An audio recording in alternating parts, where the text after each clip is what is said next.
100 અસત્યની સામે એક સત્ય હોય છે. અરે કામિની બેન, આવો આવો, બેસો ને. બેન શબ્દ, આ બેન શબ્દ છે ને તારા મોઢા પર સારો નથી લાગતો. અને કયા હકથી બેસવાનું કે છે તું મને?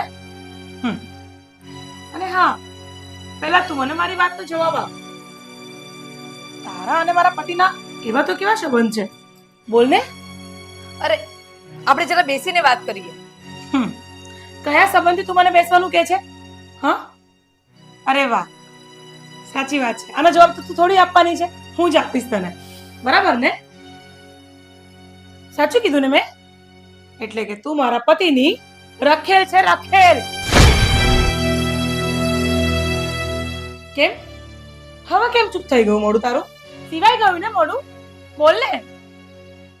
ક્યાંથી બોલીશ તું? કારણ કે બીજા કોઈ ગેરમર્દ સાથે સંબંધ રાખે ને આડા અવડા, એ વ્યક્તિની પાસે બોલવા માટે એક શબ્દ પણ નથી હોતો, હે ને?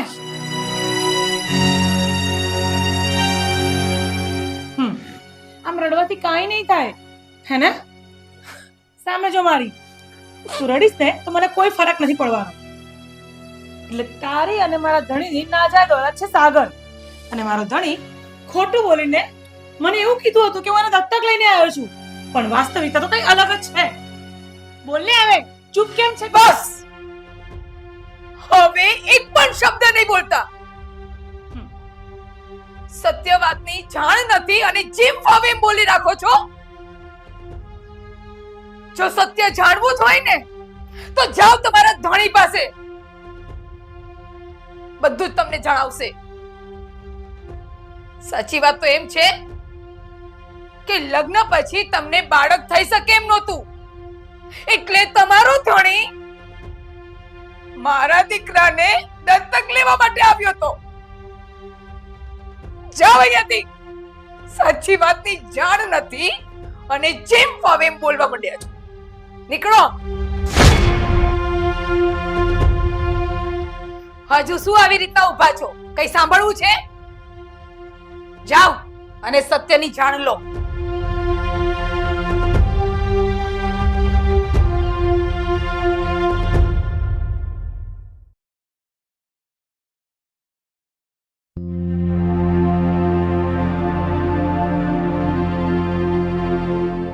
અરે સાગર, સાગર, આજે ઓફિસ થી વહેલા આવી ગયા? તબિયત તો ઠીક છે ને? શું થયું? કેમ કઈ બોલતા નથી? સીતા, મારી તબિયતને કઈ નથી થઈ, પણ સાચું કહું ને તો પપ્પાની નિયત ખરાબ થઈ હોય ને એવું લાગી રહ્યું છે. કારણ કે એટલા સમયથી મમ્મીને જોઉં છું, કોઈ દિવસ મમ્મી માથે ઝઘડો કરી અને આવી રીતે રીસાણા નથી. આ પહેલી વાર બન્યું છે જ્યારે મમ્મી આમ રીસાયા છે પપ્પાથી.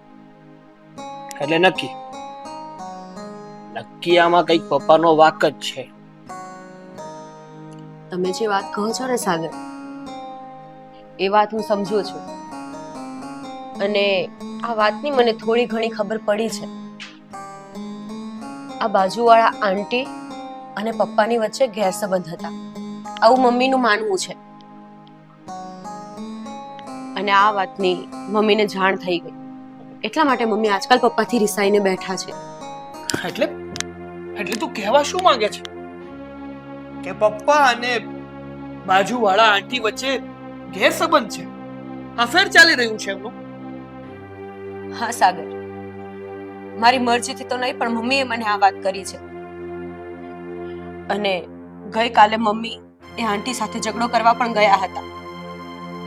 આખી મેટર શું છે તો નથી ખબર, પણ કંઈક તો જરૂર છે.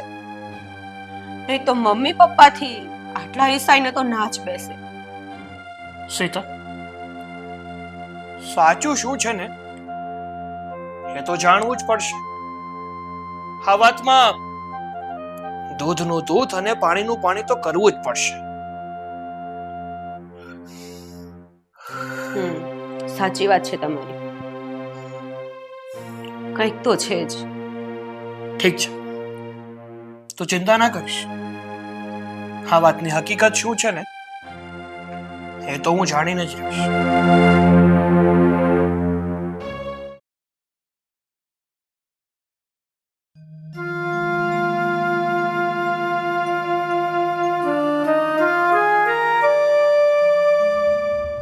આવો.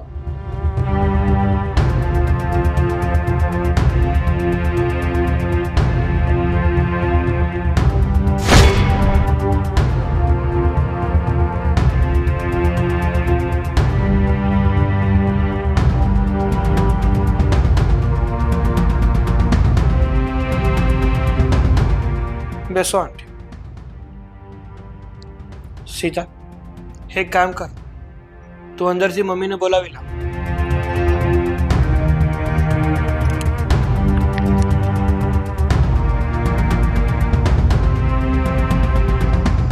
આવો બેસો. નથી બેસવું મારે. અને શેના માટે મને અહીંયા બોલાવી છે? જણાવું તમને. નથી બેસવું કીધું ને. હા, જો પપ્પા, મને જેવી તેવી તો ખબર પડી ગઈ છે, પણ હું છે ને તમારા મોઢે સાંભળવા માંગુ છું કે તમારા અને આ સ્નેહા આંટી વચ્ચે શું સંબંધો હતા, કઈ રીતે તમે એમને ઓળખો છો? સાગર કઈ પૂછી રહ્યો છે, બોલશો હવે કઈ? જવાબ છે તમારી પાસે?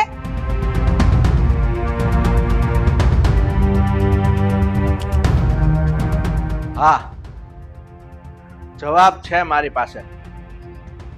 આ તમારા બધાએ મારા મોઢે જ સાંભળવું છે ને કે હકીકત શું છે? તો સાંભળો.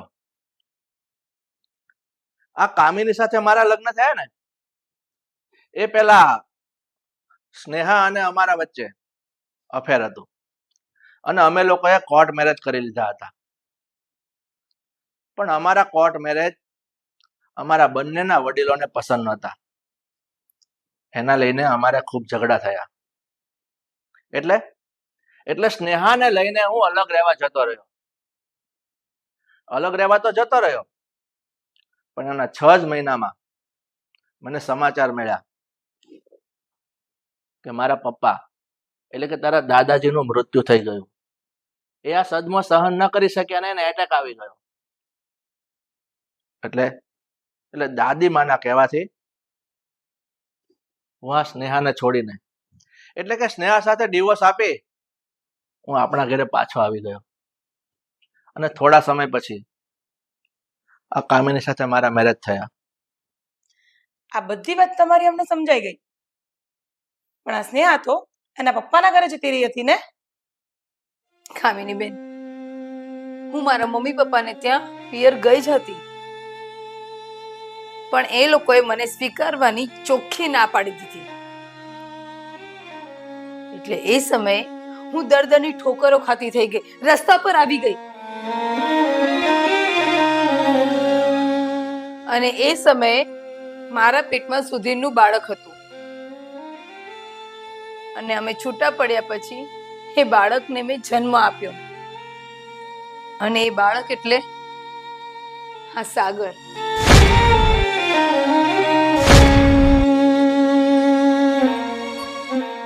એટલે સ્નેહા, તારા કહેવા મુજબ આ બાળક એટલે કે સાગર તારો અને સુધીરનો દીકરો છે ને? હા કામિની, આ વાત સાચી છે. અને કામિની, તારી સાથે લગ્ન થયા ને પછી મને ખબર પડી કે તું ક્યારેય માં બની શકે એમ નથી. અને આપણા બંનેની મંજૂરી જ હતી કે આપણે એક બાળકને દત્તક લઈએ.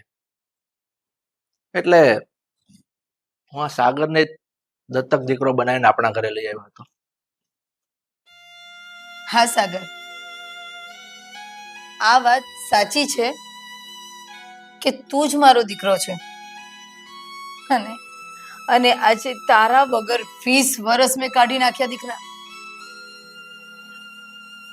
અને આજે હવે તને જોવાની ઈચ્છા થઈ. હું પણ એક માં છું ને, એટલે ખાલી તને હું જોઈ શકું ને એટલા માટે હું અહીંયા બાજુમાં રહેવા આવી ગઈ. પણ હવે એમ થાય છે કે ન આવી હોત ને તો સારું હતું. જુઓ ને, મારા આવવાથી આ ઘરમાં કેટલા મનભેદ થઈ ગયા, મતભેદ થઈ ગયા. હવે મને જેમ થાય છે કે હું શું કામ આવી અહીંયા. પણ સાગર, દીકરા, તને આટલા વર્ષોથી નહોતો જોયો ને, એટલે કહું ને કે તને જોવાની લાગણી મને અહીંયા સુધી ખેંચી લાવી. પણ હવે મને એમ થાય છે કે હું અહીંથી જતી રહું. હું આ બધું મૂકીને અહીંયાથી ક્યાંક દૂર જતી રહું.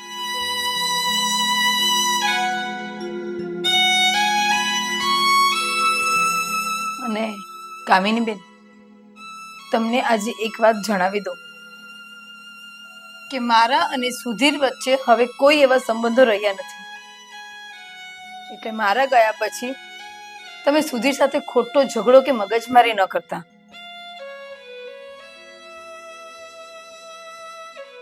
અને સાગર,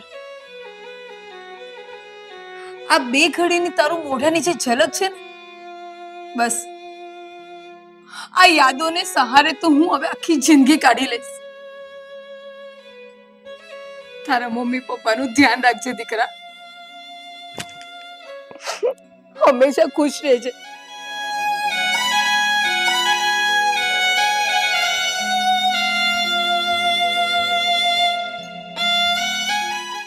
સાગર, દીકરા, આ હકીકત તો મને પણ આજે જ ખબર પડે છે. પણ એ પણ એક માં હતી ને બેટા. તો આ જે પણ થયું એ બધું હું પણ ભૂલી જઈશ અને તું પણ ભૂલી જા. અને હા, એક વસ્તુ યાદ રાખજે, તું મારો કાલે પણ દીકરો હતો અને તું મારો આજે પણ દીકરો છે. અરે તું મારો જ દીકરો રહેશે. શું કીધું તને મેં? તું કઈ જ નહીં વિચારે હવે.